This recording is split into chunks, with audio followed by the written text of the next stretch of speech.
হাসান তামিম গত বছর আন্তর্জাতিক ক্রিকেটে ছিলেন সেরাদের কাতারেও।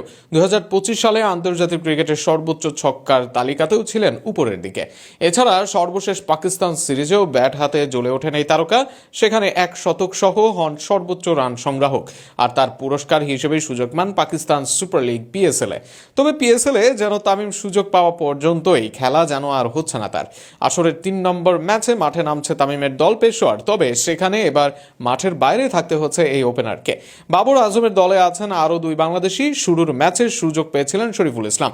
এর পরের ম্যাচে জোড়া বাংলাদেশি পেসারকে নিয়ে মাঠে নামে পেশোয়ার, কিন্তু সবাই সুযোগ পেলেও সুযোগ মেলে না তামিমের। আন্তর্জাতিক ক্রিকেটে ভালো ফর্ম নিয়ে পিএসএল-এ যান তামিম। সুযোগ পেলে নিজেকে মেলে ধরতে পারতেন ভালোভাবেই, তবে সেই সুযোগটাই যেন পাচ্ছেন না 24 বছরের এই তরুণ। তামিমের সাথে জাতীয় দলের আরেক ব্যাটার পারভেজ ইমন খেলছেন পিএসএল-এ। এর মাঝে 3 ম্যাচ খেলেও ফেলেছেন ইমন। এক ম্যাচে প্রায় 250 স্ট্রাইক রেটে 19 বলে করেছেন 45 রান। সুযোগ পেলে এমন ঝড় হয়তো তুলতে পারতেন তামিমও, তবে পেশোয়ারের হয়ে সেই সুযোগটা মিলছে না। বাংলাদেশের তামিমের বদলে পেশোয়ারের একাদশে কুশাল মেন্ডেস। কুশালের যোগ্যতা নিয়ে সন্দেহ নেই, লঙ্কান এই ব্যাটার আন্তর্জাতিকে অনেক দিন ধরেই ভালো করছেন, তবে তার চেয়ে তামিমকে সুযোগ দিতেই পারত পেশোয়ার।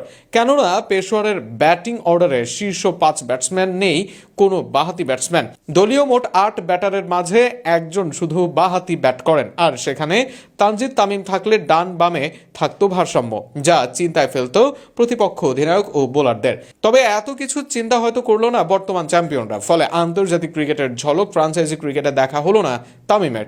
একই সাথে নাহিদ রানার অভিষেক হলেও দেশের বাইরে ফ্রাঞ্চাইজি লিগে অভিষেক থেকে এখনো দূরে তামিম।